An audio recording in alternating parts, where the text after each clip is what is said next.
In case you missed it, here are 3 things you need to know from this week's NXT. First, Trick Williams retained the TNA World title in the opening match against Josh Briggs. It was a fun, heavy-hitting match, but it's not like I think anyone ever really bought that Josh Briggs was going to pull off the upset.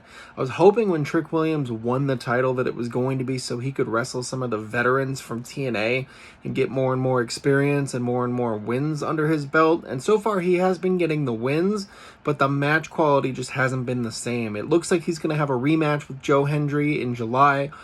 So we'll see if he drops it there, if Joe Hendry can get it back, or if they have bigger plans here from this.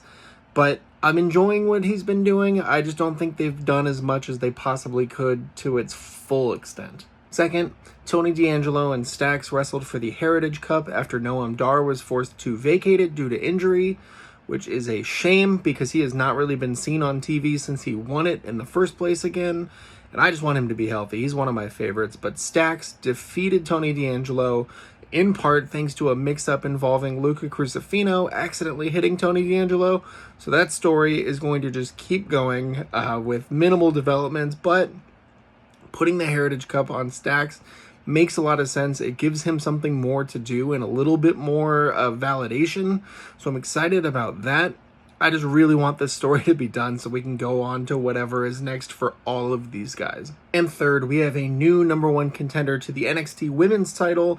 Jordynne Grace won the Fatal 4-Way and will be taking on Jacy Jayne at Evolution 2 on July 12th in Atlanta. That should be a really fun match. It feels like Jordynne Grace has been getting a lot of title shots at the expense of some of the other women in NXT, despite them having such a deep division.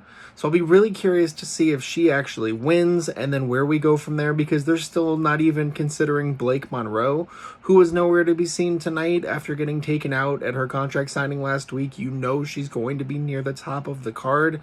It'll be really interesting to see because it feels like they're crowding the women's title scene with worthy contenders and potential champions. And there's still only one woman can hold the belt at a time. So I'll be interested to see how they handle this and what happens with Jordynne Grace from here. But it does feel like this was a good chance to pull the trigger for someone else too. Let me know what your favorite part of the show this week was.